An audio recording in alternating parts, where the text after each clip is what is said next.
उपस्थित सर्व शिवसैनिक आणि आपल्या कामगार सेनेचे जबाबदार पदाधिकारी बांधवांनो आणि भगिनींनो,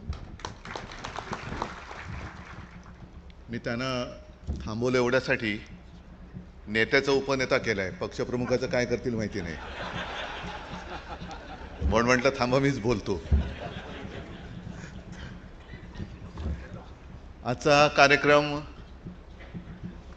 शिवाजी मंदिरमध्ये होतोय. गेल्या वर्षीच्या कार्यक्रमाला आलो होतो आणि एक महाराष्ट्राच्या राजकारणाला कलाटणी मिळाली, त्याला आपण सर्व साक्ष आहात.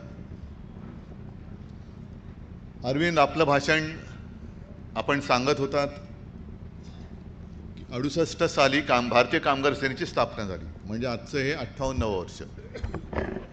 58 वर्ष या क्षेत्रामध्ये नेतृत्व करणं हे एड्या गबाळ्याचं काम नाही आहे. फक्त आता जी काय परिस्थिती, माईक आहे का बरोबर? मध्ये मध्ये आवाज येतो. आता जी काय परिस्थिती आपण अनुभवतो आहोत, ती परिस्थिती अनुभवताना असं वाटतं की आपण काही आता काय बोलायचं, बोलून काही उपयोग होणार आहे का? आणि उपयोग जर होणार नसेल तर बोलायचं कशाला? कारण शिवाजी मंदिर म्हटल्यानंतर आम्ही लहान असताना आपल्या अनेक शाखेचे वर्धापन दिन इकडे झालेत. अनेक नाटकं त्यावेळेला मी मा आणि शिवसेना प्रमुखांच्या सोबत येऊन इकडनंच पहिल्या रांगेत बसून बघितलेली आहेत. अगदी आंधळं दळतंय, गारंबीचा बापू, अश्रूंची झाली फुले, खूप. आणि मग ती आज सुद्धा आहेत ना, चांगली नाटकं आहेत. कसं होतं रे नाटक? अरे बेस्ट. तसं हे मला असं वाटतं आपलं काही नाटक नाहीये. नाही म्हटलं तरी आपण जी एक विचाराची दिशा पकडलेली आहे, मार्ग पकडलेला आहे, त्याच्यावरती पुढची वाटचाल कशी होणार आहे आणि आजपर्यंत वाटचालीमध्ये काय खाच खळगे काटे काचा कशा आल्या, कशा बोचल्या, त्याचा एक नाही म्हटलं तरी परामर्श घेणं, आढावा घेणं आणि मग पुढची वाटचाल ठरवणं, हा मला असं वाटतं वार्षिक आपल्या सभेचा हेतू आहे आणि तो तसाच असला पाहिजे. दत्ताजींचा तुम्ही मुद्दामून मी दत्ताजींचं नाव घेतो कारण ते घ्यायलाच पाहिजे, हा एक भाग वेगळाच. पण दत्ताजींचं नाव मी एक उदाहरण म्हणून, मूर्तिमंत उदाहरण म्हणून देतोय. मागे सुद्धा ही आठवण मी कशाला शिवसेना प्रमुखांनी सांगितली म्हणून मला माहिती आहे. शिवसेना प्रमुखांनी सांगितली तेही तुम्हाला आठवत असेल आणि मी सांगितली आहे ती तुम्हाला आठवत असेल, तरी मुद्दाहून परत सांगतो. 66 साली 19 जून 1966 साली शिवसेनेची सुरुवात झाली. शिवसेना प्रमुखांचा भाषणाचा झंझावात सगळीकडे चालू होता. आम्ही तेव्हा दादरला होतो, राहायचो. आणि एक दिवस दरवाजाची घंटा बेल वाजली.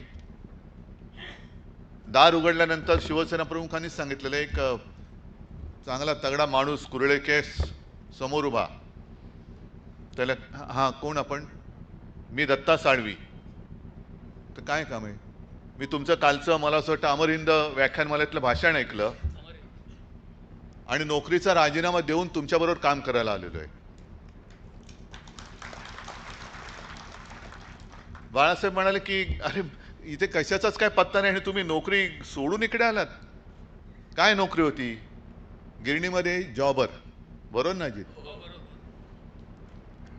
तर तुम्ही नोकरी सोडून इकडे काहीच नाहीये, काळोख आहे इकडे, कशाला? मी न्याय हक्कासाठी आता शिवसेनेची स्थापना केलेली आहे, अजून कशात काही नाही आणि तुम्ही सरळ नोकरी, चांगली नोकरी तुमची सोडून आलात. ते हो म्हणे तुमच्याबरोबर काम करायचंय. आणि आज मी मुद्दामून एवढ्यासाठी नाव घेतलं की जो स्वतःची नोकरी सोडून ज्यांनी अंधारात उडी मारली, त्यांनी भारतीय कामगार सेनेचं नेतृत्व करून हजारो लाखो लोकांच्या आयुष्यात उजेड पाडला. किती जणांना नोकऱ्या मिळवून दिल्या. याला म्हणतात धाडस, याला म्हणतात हिम्मत, याला म्हणतात जिद्द. ही जिद्द जर का म्हणजे शिवसेना प्रमुखांचीच वाक्य आहेत, माझी नाही आहेत. की तुमच्यात जर का आत्मविश्वास असेल तर जगाच्या पाठीवर कुठेही जा, तुम्हाला मरण नाही. हा आत्मविश्वास तो आपण गमावत चाललोय की काय? ठीक आहे, दिवस येतात दिवस जातात, लोक येतात लोक जातात, त्यांची सगळी कर्म, त्यांची सगळी पाप ही त्यांच्याबरोबर जातात, जायलाच पाहिजे, जातातच, कोणी किती मोठा असो. पण एकूण जेव्हा आपण पारतंत्र्यात होतो तेव्हा लोकमान्यांना तो एक जो एक मध्ये उद्वेग आला होता की काय लोक आहेत, काय करतायत, यांना ना गुलामीची चीड आहे ना स्वातंत्र्याची चाड आहे, कशासाठी काम करायचं. आम्ही जीव तोडून करतोय, नेतृत्व आप आगे बढो. अरे बढतोय आगे, सोबत येणार आहात का? तुमच्यासाठी लढतो आहोत. नाहीतर काय उगाच वेळ जात नाही म्हणून लढाईला कोणीच नाहीये म्हणून लढतोय, अशातला भाग नाहीये. आज जी काय एकूणच वकवक चाललेली आहे, सगळं काही मलाच पाहिजे, सगळं काही मलाच पाहिजे. जा ना. तुम्हाला खरंच जर का तुम्हाला म्हणजे तुम्हाला नाही मी म्हणत, एकूण जनरल म्हणतोय, कोणाला जर असं वाटत असेल की तिकडे जाऊन काही मिळतंय, जरूर जा. पण गेल्यानंतर जे गेले त्यांचे अनुभव पहिले लक्षात घ्या. त्यांना विचारा तुझं काय झालं. आज आपण भारतीय कामगार सेनेची 58 वर्षाची वाटचाल पूर्ण करत असताना 58 वर्षामध्ये एकही दिवस असा आलेला नाही की जिथे आपण कामगाराचा विश्वासघात केलेला आहे. कधीच नाही. आज कदापि होऊ शकत नाही आणि मी होऊ देणार नाही, कधीच होऊ देणार नाही. पण आताही जी काही नवीन दुकानं उघडली जात आहेत, दुकानच आहेत जिकडे खरेदी विक्रीची कामं होतात, विकत घेतले जात आहेत लोक. युनियन म्हणजे काय? युनियन म्हणजे ही जसं नाण्याची दुसरी बाजू असते तसं यांचं लक्ष त्या नाण्याकडे आहे, बाजूकडे लक्ष नाहीये. ते नाणं जे आहे मालकाच्या खिशातलं नाणं, त्याच्यामध्ये भागीदारी पाहिजे, अशी ही सगळी दुकानदारी झालेली आहे ह्या युनियनच्या क्षेत्रामध्ये. चांगली चाललेली युनियन फोडायची. तुम्ही किती करार करताय? जसं तुम्ही म्हटलं ना, 1 रुपया त्यावेळेला वाढवून दिला. आता किती तुमचे एक तर सगळ्यांचे करार झालेत की नाही, हा अरविंद मी तुम्हाला नेहमी प्रश्न विचारत असतो. नाही, हे चालू असते प्रोसेस. असं नाही की सगळे झाले. एकाचं झालं तर तोपर्यंत म्हणजे आपल्या देशातल्या निवडणुकांसारखं एक राज्य झालं का दुसऱ्याची येते, दुसऱ्याची झाली आणि मग सगळे पंतप्रधानांपासून सगळ्या राज्याचे मुख्यमंत्री हे तिकडे बोंबलायला जातात. तसंच करारामध्ये तुम्ही किती करताय का मागताय? आम्ही 1000 रुपये मागतोय. अरे चल मी तुला 1500 रुपये देतो. कारण का मालकाची साठवलोट झालेलं असतं. एक करार कदाचित होतो, युनियन गेली, युनियन त्यांच्याकडे जाते आणि गेल्यानंतर कळतं जेव्हा कामगारांवरती अन्याय होतो तेव्हा आपल्याकडे लढण्याचा अधिकारच नाही, कारण रेकग्नाइज युनियन त्यांची झालेली असते. युनियन तोडायची, मजबूत युनियन तोडायची आणि मालकाच्या दावणीला बांधायची. मालक म्हणेल तसं उठ बस, उठ म्हणायचं तेव्हा उठेल, बस म्हणायचं बसेल. मालक म्हणेल तिकडे अहमदाबादला जायचं तर जा, नाही तर घरी जा. कोण काही करू शकत नाही, कोणी तेव्हा वाचवलं येत नाही. मग तेव्हा कळतं अरे मी 1500 रुपये 500 रुपये वाढ घेतली पण माझं आयुष्याचं दिवाळं काढून बसलेलं आहे. ही पद्धत सुरू झालेली आता. आणि मी जे यांना सांगतो की सगळ्याच कंपन्या आहेत, सगळ्या उद्योगामध्ये, अगदी हॉटेल असतील, हॉस्पिटल असतील, कारखाने असतील, कुठेही असतील, आहे ना शिवसेना प्रमुखांच्या पुण्याईने आणि तुमच्या सगळ्यांच्या ताकदीमुळे सगळेच मालक माझ्या ओळखीचे आहेत. पण माझं नातं जे आहे त्या गेटवरती लागलेल्या भगवेशी आहे, मालकाशी नाहीये. त्याला जो कोणी हात लावेल, तो हात कोणाचाही असेल, त्याचं काय करायचं, तुकडे कसे करायचे, ही जबाबदारी तुमची. माझं आणि मालकाचं काही त्याच्यात नाही. जे नातं आहे हे तुमच्यामुळे, दुवा तुम्ही आहात. आणि एवढ्या जर का परखडपणाने मी वागत असेन तर तुम्ही कसं वागलं पाहिजे? तुम्ही कसं वागलं पाहिजे की नाही माझा भगवा आहे, अरे भगवा मला न्याय देतोय, भगवा आहे म्हणून मला न्याय मिळतोय. भगवा उतरला आणि दुसरं फडकं तिकडे फडकवलं तर फडकं डोळे पुसायच्या कामाला कदाचित येईल, नाही तर कशाच्याही कामाला येणार नाही. हा भगव्यातला आणि दुसऱ्या युनियनच्या फडक्यातला हा फरक आहे, हा लक्षात घ्या तुम्ही. का तुम्हाला या सगळ्या लोकांना सगळंच का पाहिजे? आज सुद्धा जे चाललेलं आहे म्हणजे कामगारांची परिस्थिती एवढी वाईट झालेली आहे. इराण, इस्रायल आणि अमेरिका युद्ध चाललेले आहे. थांबते नाही थांबते, थांबते नाही थांबते, लेझिम चालूच आहे त्यांचा. पण सांगण्याचा मुद्दा असा आहे की दुबईवरती बॉम्बफेक झाली, मिसाईल पडतायत, त्यांचे तुकडे पडतायत, कुठे कुठे स्फोट होत आहेत, आवाज येत आहेत. पण वृत्तपत्रात आलेली बातमी आहे आणि ती सुद्धा सामना नाही, मला असं वाटतं लोकसत्ताच असेल. त्याच्यात बातमी अशी आलेली की दुबईमध्ये अनेक उत्तर भारतीय म्हणजे अगदी बिहारची लोक तिकडे काम करतायत.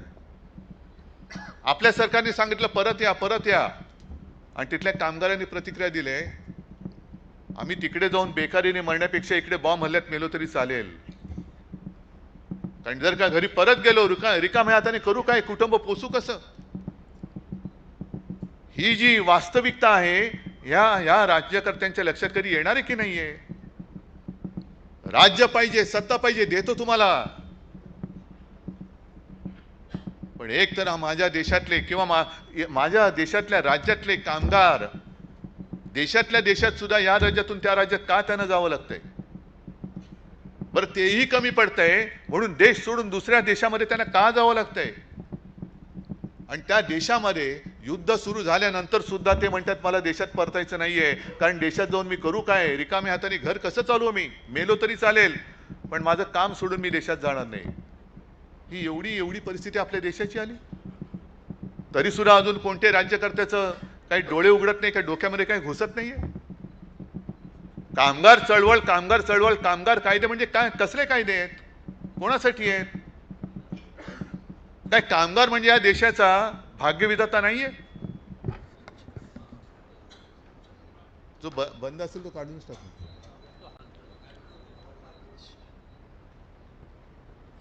कामगार हा देशाचा भाग्यविधाता नाहीये? आजपर्यंत जे लढे झाले, स्वातंत्र्य लढा झाला, संयुक्त महाराष्ट्राचा लढा झाला, त्या लढ्यात जर का कामगार उतरला नसता तर कदाचित आपलं स्वातंत्र्य सुद्धा थोडंसं मिळणं दूर गेलं असतं आणि संयुक्त महाराष्ट्राचा लढा तर यशस्वी झालाच नसता. हा गिरणी कामगार आणि कामगारांच्या त्या लढ्यातला सहभाग किंवा योगदान आहे, म्हणून आज आपण हे स्वातंत्र्य आणि संयुक्त महाराष्ट्र मुंबई आपली बोलू शकतो. हे कामगाराचं महत्त्व कळत नाहीये का? नुसतं हायर अँड फायर पाहिजे तेव्हा कामगार कायदे म्हणजे कामगारांच्या बाजूने बोलायचं आणि प्रत्यक्षात कामगारांचं वाटोळं करून टाकायचं, हे राज्यकर्त्याचं लक्षण नाहीये. आज सुद्धा तिकडे जे काय चाललेले बंगालमध्ये, हे आमचे मुख्यमंत्री ते म्हणतात की आता आम्ही विरोधी पक्षाचे बुरके फाडणार. अरे आम्ही हिंदू आहोत ना, बुरका कुठे कधी तुम्ही काय घालताय आम्हाला? हा, तुम्ही तुमच्या डोक्यात बुरखा आहे, आमच्या नाहीये. पण लोकसभेमध्ये जे काय झालं ते मुख्यमंत्र्यांनी पाहिलं का? पाहिलं? आणि हा मुद्दा म्हणून मी कालचा लोकसत्तेचा सध्या लोकसत्ता का? कारण तुम्ही म्हणाल सामना काय? सामना तर लिहितोच, सामना तर अगदी परखडपणाने आणि ते सत्य लिहितो. उगाच काहीतरी बोलायचं, काहीतरी वाभाडे काढायचे म्हणून सामना कोणाचे वाभाडे नाही काढत. पण ही आमची जी काय बांधिलकी आहे, लोकशाहीचा चौथा स्तंभ, पाचवा स्तंभ, किती स्तंभ आहेत ते आहेत की नाही जागेवर, हा सुद्धा एक प्रश्न आहे, संशोधनाचा विषय. पण हा कालचा लोकसत्तेचा अग्रलेख मुद्दामून तुम्ही वाचला नसेल तर वाचा आणि देवेंद्र फडणवीसांना छान असं पार्सल करून पाठवा की वाचा काय लिहिलं याच्यामध्ये.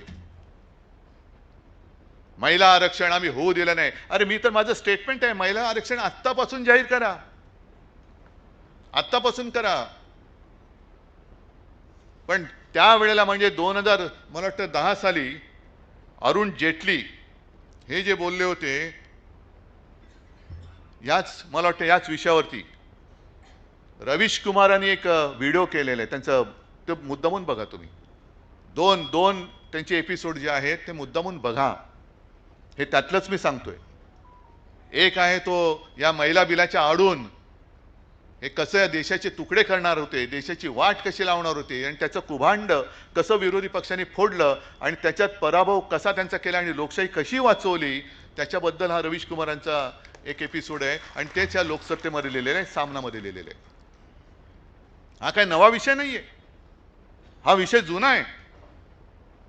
पण त्यावेळेला म्हणजे रवीश कुमारांचा जो एपिसोड आहे तो मुद्दा तुम्ही बघा. त्यांनी सांगितले की हा विषय संसदेत मांडला पाहिजे होता, कदाचित मांडला गेलाही असेल आत्ता.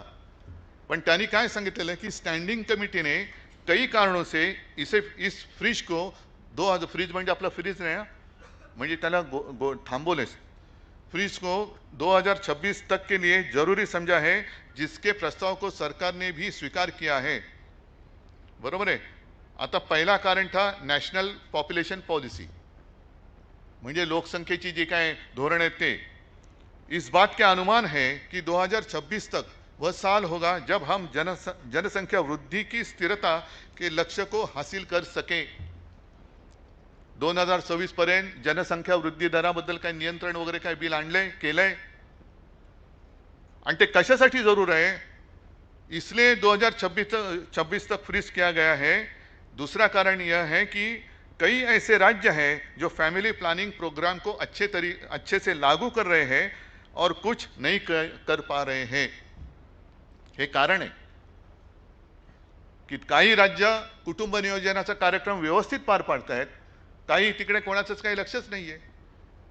आणि अगर यह फ्रीज नहीं लगाई जाती तो संसद में उन राज्यों का प्रतिनिधित्व कम हो जाता जिन्होंने फैमिली प्लानिंग प्रोग्राम पर काम किया है। म्हणजे कुटुंब नियोजन करणे हा गुन्हा आहे। मोहन भागवतांचं ठीक आहे, मुलं जन्माला घाला, पोषणार कोण? नोकऱ्या तुम्ही देणार आहात? कारखाने बंद पडतायत, मिल बंद पडल्या, सगळे देशोधडीला लागलेत, नुसता बेकारांचा कारखाना करायचा तुम्हाला देश म्हणजे। और जो उसे ठीक से लागू नहीं कर पाए उन राज्यों को और बढ़ावा मिलेगा कि वह इस पर काम ना करे क्योंकि उनका प्रतिनिधित्व बढ़ेगा। ऐसी स्थिति ना पैदा हो इसके लिए यह तय किया गया है कि 1971 की जनगणना के आधार पर सीटों की जो फ्रीजिंग हुई थी उसे 2026 तक ऐसे ही रहने दिया जाए। केंद्र और सरकार दोनों के स्तर पर मग अजून 2026 पर्यंत तुम्ही धोरण ठरवलं नाहीये, त्याच्यावरती काही अंमलबजावणी नाही झालेली आहे। पण अरुण जेटली सारखा एक माणूस, जबाबदार माणूस, त्या लोकसभेत त्यांनी म्हटलेलं आहे, त्यांचं भाषण आहे ते रवीश कुमारांच्या त्या एपिसोडमध्ये बघा। आणि मग देवेंद्र फडणवीसांना सांगायचंय की आज तुमच्या भाजपात अरुण जेटलींच्या पातळीचा कोणी नाही, हे देशाचं नव्हे तुमचं दुर्दैव आहे। पातळीचा इकडे प्रश्न नाही आहे, पातळी एवढ्या खालच्या पातळीवरती आम्ही येऊच शकत नाही। कोणासाठी तुम्ही करताय हे सगळं? राज्य पाहिजे, देश पाहिजे, कशासाठी पाहिजे? आज सुद्धा तिकडे तुम्ही एका बाजूला महिला आरक्षण, आम्ही विरोधकांचे मुखवटे उतरवणार, बुरखे फाडणार, ठीक आहे फाडा, पण तिकडे बंगालमध्ये एकटी महिला ममता बॅनर्जी जी वाघिणीसारखी लढते, जिंकल्याच पाहिजेत त्या।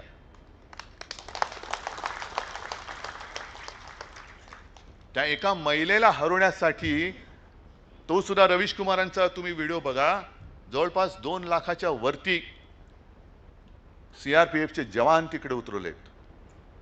म्हणजे मणिपूर जळत होतं तेव्हा 30,000 होते आणि बंगालमध्ये निवडणुका आहेत, तिकडे 2 लाखाच्या वरती, म्हणजे काही तर म्हणतात साहेब ये तो कुछ नहीं 5 लाख तक जवान उतारे।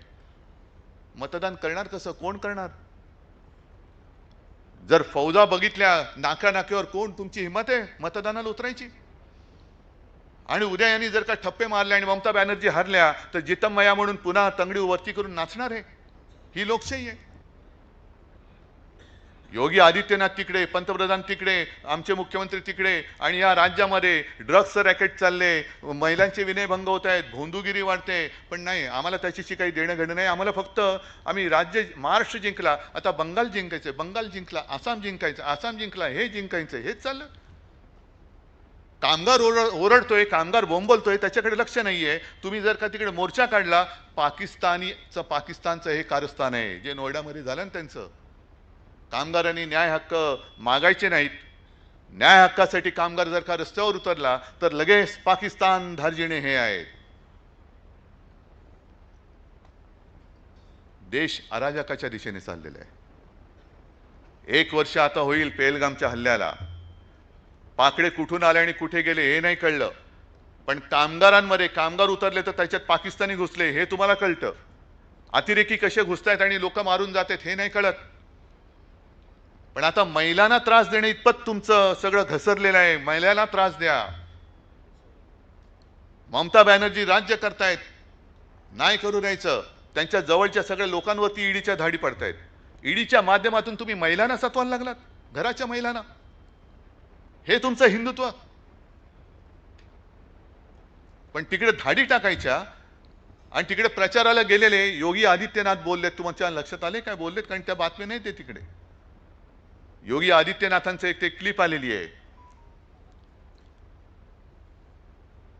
त्यांनी ते काय सांगितलं, विवेकानंद जी इस बंगाल के सुपुत्र थे जिन्होंने कहा था तुम मुझे खून दो मैं तुम्हें आजादी दूंगा।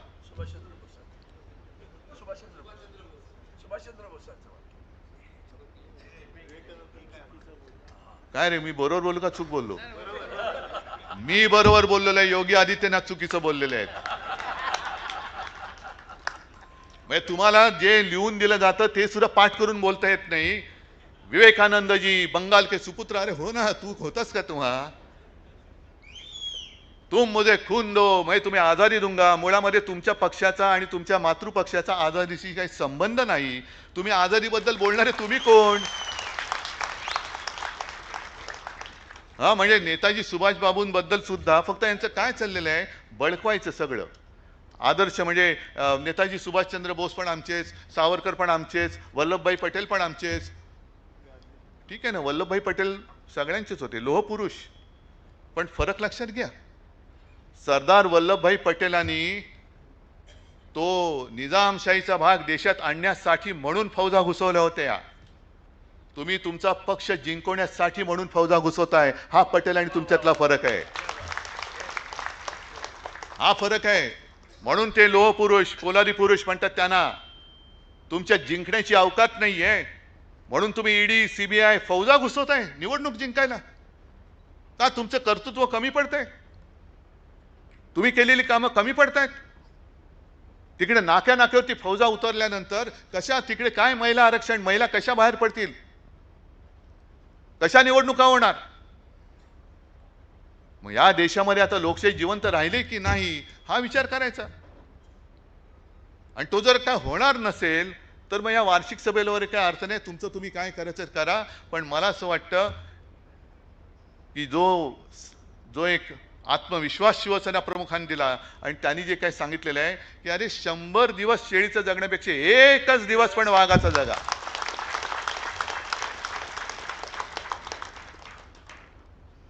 या ना, या सगळ्या सत्तेची तुमची जी आहेत ना, ED, income tax, CBI, police बाजूला ठेवा आणि मैदानात उतरा शिवसेनेची सामना करायला. मग बघूया शिवसैनिक आहेत आणि तुम्ही आहात. पण जरा कुठे खट्ट झालं का पकडायचा, केसेस टाकायच्या, जुन्या केसेस काढायच्या. जुन्या केसेस काय सलून काढले तुम्ही? हा, केसेस काढायचं म्हणजे काय काढते तुम्ही? जुन्या केसेस काढायच्या, छळायचं, मागे सगळं लावायचं, शुक्लकाष्ट लावायचं तिकडे. आणि मग आम्ही जिंकलो. नाही, हे पुचाटांचा कारभार आहे, पुचाट. आणि महाराष्ट्रानं तरी हे सहन करता कामा नये. ज्या महाराष्ट्राने दरवेळेला देशाला दिशा दाखवलेली आहे, प्रत्येक वेळेला देशावरती संकट आल्यानंतर महाराष्ट्र धावून गेलेला आहे, हा इतिहास आहे. त्याच्यामुळे महाराष्ट्रावरती जर का अन्याय होत असेल तर मी म्हणेन जसा बंगालमध्ये बंगाली उभा राहिलेला आहे, तामिळनाडूमध्ये तमिळी उभा राहिलेला आहे, तसा मराठी माणसाला महाराष्ट्रीयन म्हणून तुम्हाला उभं राहावंच लागेल. या बाहेरून आलेत, आमच्यात राहतायत, आमचं काही त्यांच्याशी वैर नाहीये. पण तोडा फोडा आणि राज्य करा ही जी काही नीती जातीपातीमध्ये समाजामध्ये भांडणं लावायची, ही कशासाठी? आणि महिला आरक्षणांबद्दल तुम्हाला जर का एवढी कणव असेल तर हे लोकसभेत कोणतरी, मला वाटतं त्या महिला खासदार बोललेत, आणखीन कोणी बोललेत की ज्या संसदेमध्ये हे बिल आणण्याचा यांनी प्रयत्न केला होता त्या संसदेच्या उद्घाटनाच्या वेळेला आमच्या महिला राष्ट्रपतीने का नव्हतं बोलवलेलं? राम मंदिरच्या त्या सोहळ्याला आमच्या महिला राष्ट्रपतीने का बोलवलं नव्हतं? त्यांच्या हस्ते का पूजा झाली नाही? का त्या आदिवासी आहेत म्हणून? मग हे तुमचं महिलांबद्दलचं प्रेम, हे महिलांबद्दलची आदर? म्हणजे त्रास देताना तुम्ही बघत नाही महिला आहे का कोण आहे. त्रास द्यायचा तर त्रास देता, पण मतं पाहिजेत म्हणून सगळं महिलांच्या आडून तुमचं राजकारणात सगळं महिलांना कुठे लाडकी बहीण, कुठे काय याच्याच आडून तुमचं राजकारण चाललेलं आहे. पण हे वास्तव आहे ते विस्तवासारखं आहे आणि त्याच्यावरनं जो चालू शकतो तोच कारभार करू शकतो. तुमच्यात चालण्याची हिंमत नाहीये या राज्यकर्त्यांमध्ये. पायाला चटके बसतात त्याच वेळेला, म्हणजे पायाला जेव्हा ठेस लागते तेव्हा आई ग म्हणजे मेंदूपर्यंत संवेदना पोचली पाहिजे. ती संवेदना आता यांची मेले की काय अशी परिस्थिती निर्माण झालेली आहे आणि त्या परिस्थितीत आपल्याला काम करायचं आहे. हे नुसता हा काही सोहळा नाहीये, वार्षिक सोहळा. दरवेळेला अरविंद सावंत, अजित साळवी सगळे येतात, आमचा साहेब ह्या तारखेला कार्यक्रम आहे तुम्ही या. नाही, कार्यक्रम नुसता हा कार्यक्रम नाही. गेल्या वर्षभरात मी काय केलं, पुढच्या वर्षात मी काय करणार आहे, मी भारतीय कामगार सेनेचा पदाधिकारी म्हणजे कोण आहे, माझ्यासोबत ही लोक का आलेली आहेत, आणखीन का आली पाहिजेत, या कामगारांना आपल्याबद्दल विश्वास का वाटतो, जे नाही आहेत आपल्यासोबत त्यांना का वाटला पाहिजे, हे असं काहीतरी काम होणार असेल तर आणि तर पुढे काम करा. नाहीतर मग काय चालूच आहे ना, रोजचा दिवस सूर्य उगवतो सूर्य मावळतो, कोण कोणाला विचारतोय, काय फरक पडतोय, नाही पडत. पण हे जे महत्वाचं काम, हे एक नाही म्हटलं तरी सतीचं वाण आहे. हा भगवा झेंडा जो आहे तो नुसता भगवा झेंडा नाही, ती एक पेटलेली मशाल आहे. लांबून बघितलं तर तो मशाली सारखा तळपताना दिसतो, पेटलेला धगधगता दिसतो. आणि त्याचं तेज, त्या तेजाचा म्हणतो ना, तव शौर्याचा 1 अंश रे वगैरे वगैरे ते काय आहे, त्यातलं 1 अंश घेऊन जरी तुम्ही काम केलं ना, तरी मला असं वाटतं महाराष्ट्राकडे वाकड्या डोळ्याने बघण्याची कोणाची हिंमत होणार नाही. आणि जे मी सांगत होतो की महाराष्ट्र दरवेळेला देशाच्या मदतीसाठी धावतो, शिवाजी महाराजांच्या वेळेपासून जर का बघितलं, कारण आपल्याला इतिहास हा कोणी शिकवण्याची गरज नाही, कारण आपलं राज्य इतिहास घडवणारं राज्य आहे, इतिहासाला जन्म देणारं राज्य आहे.